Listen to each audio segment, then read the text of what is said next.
اگر میں آپ سے پوچھوں کہ ایشیا کی اسپیس ریس میں سب سے آگے کون ہے، پاکستان، انڈیا یا پھر چائنا، تو شاید آپ کا جواب ہوگا انڈیا اور چائنا۔ لیکن 1960s میں جب دنیا اسپیس ریس دیکھ رہی تھی، پاکستان انڈیا سے آگے تھا۔ جی ہاں، آپ نے صحیح سنا، پاکستان نے انڈیا سے پہلے راکٹس لانچ کیے۔ پاکستان کی اسپیس ایجنسی انڈیا سے پہلے بنی۔ پاکستان کے سائنٹسٹ اس وقت دنیا میں ترقی کر رہے تھے، تو پھر ایسا کیا ہوا کہ ہم اسپیس میں اتنے آگے ہونے کے باوجود بھی سب سے پیچھے رہ گئے؟ اور انڈیا کیسے چندریان 3 مارس تک پہنچ گیا، جبکہ پاکستان ابھی بھی اسٹرگل کر رہا ہے؟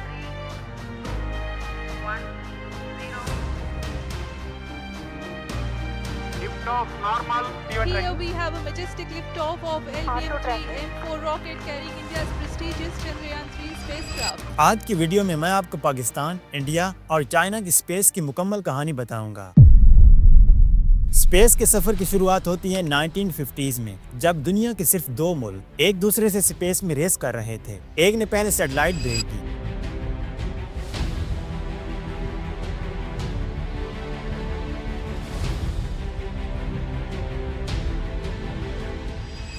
اور دوسرے نے پہلے انسان کو چاند پر اتار دیا۔ Okay, here we go, a big one. Off the ground, the floor. There we go. Good. لیکن جیسے جیسے ٹیکنالوجی گرو ہوتی گئی، باقی ملکوں نے بھی اسپیس میں قدم رکھنا شروع کیا، اور انہی ملکوں میں ایک تھا پاکستان۔ زیادہ لوگوں کو شاید پتہ نہیں ہوگا، لیکن پاکستان کا اسپیس پروگرام کافی پرانا ہے۔ پاکستان کی اسپیس ایجنسی اسپارکو، جس کا فل فارم ہے space and upper atmosphere research commission, یہ 16 ستمبر 1961 میں بنائی گئی تھی۔ اس ایجنسی کو بنانے کا کریڈٹ جاتا ہے ڈاکٹر عبدالسلام کو، جو پاکستان کے پہلے اور اب تک کے واحد نوبل پرائز ونر ہیں۔ انہوں نے اس وقت کے پریزیڈنٹ جنرل ایوب خان کو کنونس کیا کہ پاکستان کو بھی اپنا اسپیس پروگرام سٹارٹ کرنا چاہیے۔ 1958 میں جب ڈاکٹر عبدالسلام امریکہ گئے تھے، وہاں پر ان کی ملاقات ہوئی تھی پریزیڈنٹ جان ایف کینیڈی سے۔ کینیڈی نے انہیں اپنے اپولو مشن کے بارے میں بتایا، اور یہی سے ڈاکٹر عبدالسلام کو آئیڈیا ملا کہ پاکستان کو بھی کچھ ایسا کرنا چاہیے۔ اور پھر 7 جون 1962 کو پاکستان نے اپنا پہلا راکٹ سکسیسفلی لانچ کیا۔ دن رات کام کرتے تھے، رات کو کبھی جا رہے ہیں کہ یار یہ کام رہ گیا جائیں۔ انتظار، ہر چیز تیار ہے، صرف بٹن دبانے کی دیر ہے، لیکن ویدر کلیئر نہیں ہو رہا ہے۔ اور جناب بڑا رات دن کام کرنے کے بعد 7 جون 1962 کو پہلا پاکستان کا سائنٹیفک راکٹ لانچ کیا۔ یہ راکٹ بلوچستان کے سونمیانی سائٹ سے لانچ ہوا تھا۔ اس لانچ کے بعد پاکستان ایشیا کا پہلا کنٹری بنا جس نے اپنا راکٹ اسپیس میں بھیجا تھا۔ اس وقت انڈیا بھی اس لیول تک نہیں پہنچا تھا۔ 1962 سے 1972 تک پاکستان نے لگ بھگ 200 ایکسپیریمنٹل راکٹس لانچ کیے۔ اب ذرا سوچیں اس وقت ہم کس لیول پر تھے، لیکن آگے چل کر کئی وجہ ایسی بنی جس سے اسپارکو کی پروگریس سلو پڑ گئی۔ پولیٹیکل انسٹیبلٹی، فنڈنگ پرابلمز اور لیک آف ویژن۔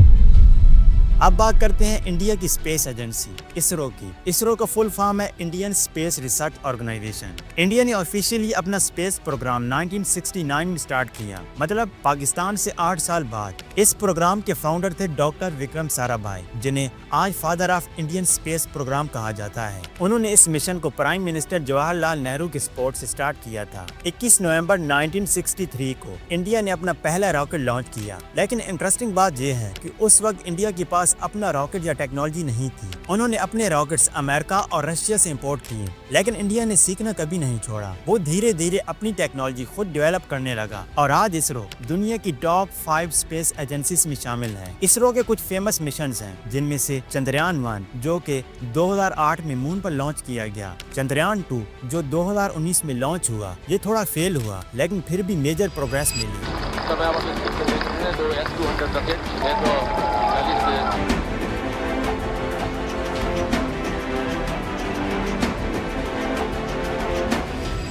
چندریان 3 جو 2023 میں لانچ ہوا، مون کے ساؤتھ پول پر سکسیسفل لینڈنگ جو پہلی بار کسی کنٹری نے کی، وہ چندریان 3 کی ہی تھی۔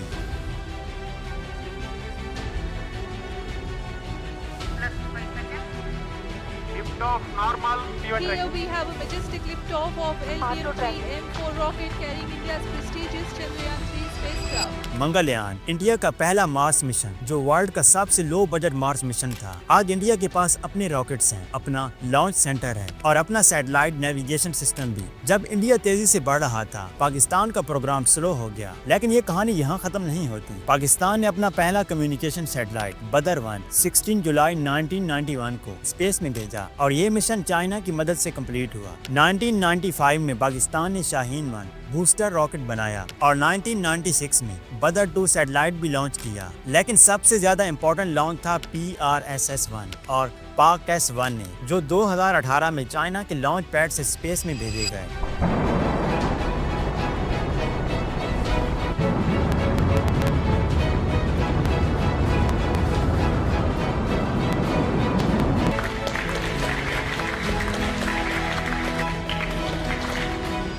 इन सैटेलाइट्स का काम सिर्फ वेदर फोरकास्ट या इमेजेस लेना नहीं, बल्कि एग्रीकल्चर, डिजास्टर मैनेजमेंट और एनवायरनमेंट मॉनिटरिंग भी है। इनकी मदद से हम ये जान सकते हैं कि किस एरिया में फ्लड का रिस्क है या फिर किस जमीन पर किस क्रॉप की फार्मिंग बेहतर होगी। ये पाकिस्तान के लिए एक बड़ी साइंटिफिक अचीवमेंट थी और सबसे बड़ी बात, ये सब हुआ लिमिटेड बजट में।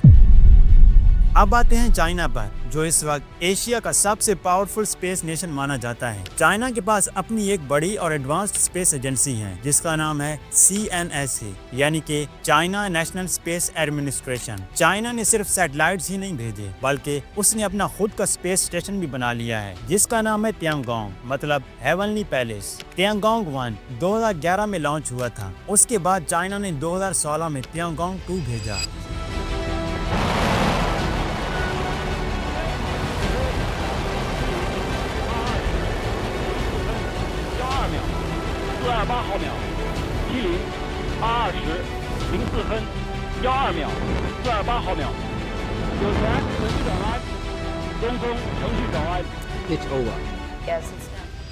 और अब 2021 से उनका नया और advanced Tiangong space station orbit में है। ये एक पूरी फ्लोटिंग लेबोरेटरी है जहां चाइनीज एस्ट्रोनॉट्स, जिन्हें टाइकोनॉट्स कहा जाता है, स्पेस एक्सपेरिमेंट्स करते हैं, क्रॉप्स उगाते हैं और माइक्रो ग्रेविटी में लिविंग रिसर्च करते हैं। तियांगोंग स्पेस स्टेशन की 3 मेन मॉड्यूल्स हैं, तियानहे, वेंटियान और मेंगटियान। तियानहे मॉड्यूल स्टेशन का कोर हिस्सा है जहां पर एस्ट्रोनॉट्स रहते हैं। यहाँ पर उनके लिए लिविंग क्वार्टर्स, कंट्रोल सिस्टम और लाइफ सपोर्ट फैसिलिटीज होती हैं। वेंटियान मॉड्यूल साइंस एक्सपेरिमेंट्स के लिए यूज होता है जहाँ पर स्पेस और लाइफ साइंसेस से रिलेटेड रिसर्च की जाती है। मेंगटियान मॉड्यूल माइक्रो ग्रेविटी और बायोलॉजी के एक्सपेरिमेंट्स के लिए डिजाइन किया गया है, जहाँ साइंटिस्ट अलग अलग मटेरियल्स और बायोलॉजिकल सैंपल्स पर रिसर्च करते हैं ताकि स्पेस एनवायरनमेंट के इफेक्ट्स को समझा जा सके। तियांगोंग स्पेस स्टेशन चाइना का सबसे बड़ा और एडवांस्ड स्पेस प्रोजेक्ट है जो पूरी तरह से उन्होंने खुद डिजाइन और कंस्ट्रक्ट किया है। ये स्टेशन 55 मीटर लंबा है और इसका वेट तकरीबन 100 टन है। इसमें एक वक्त में 6 एस्ट्रोनॉट्स तक रह सकते हैं, जहां वो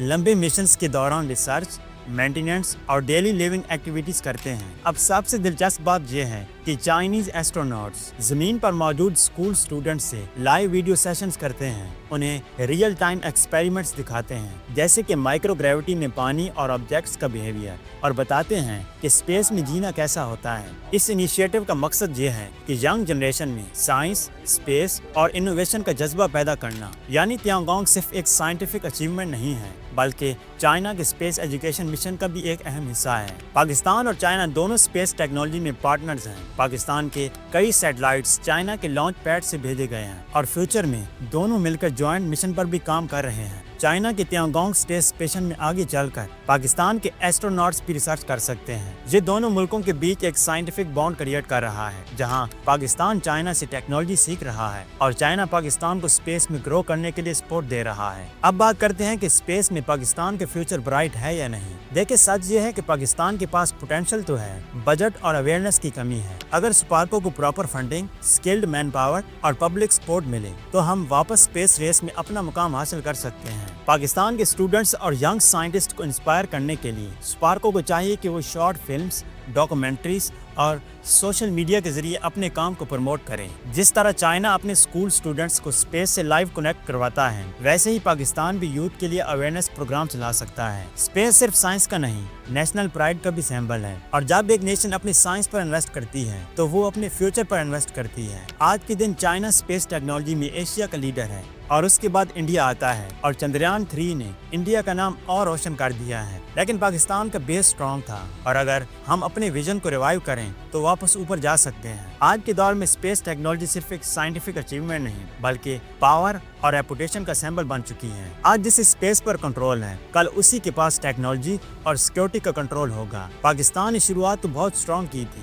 لیکن اب وقت آ گیا ہے کہ ہم اپنے سائنٹسٹ اور یوتھ کو وہ امپورٹنس دیں جو وہ ڈیزرو کرتے ہیں. آپ کو کیا لگتا ہے آنے والے 10 سالوں میں پاکستان اسپیس میں کس لیول تک پہنچ سکتا ہے؟ کیا ہم واپس اپنی کھوئی ہوئی پوزیشن حاصل کر سکتے ہیں؟ کمنٹ میں ضرور بتائیے گا. اس ویڈیو کو لائک اور شیئر کر دیں تاکہ باقی لوگ بھی اس ویڈیو سے فائدہ اٹھا پائیں. ملیں گے اس طرح کی ایک اور ویڈیو میں، تب تک کے لیے خدا حافظ.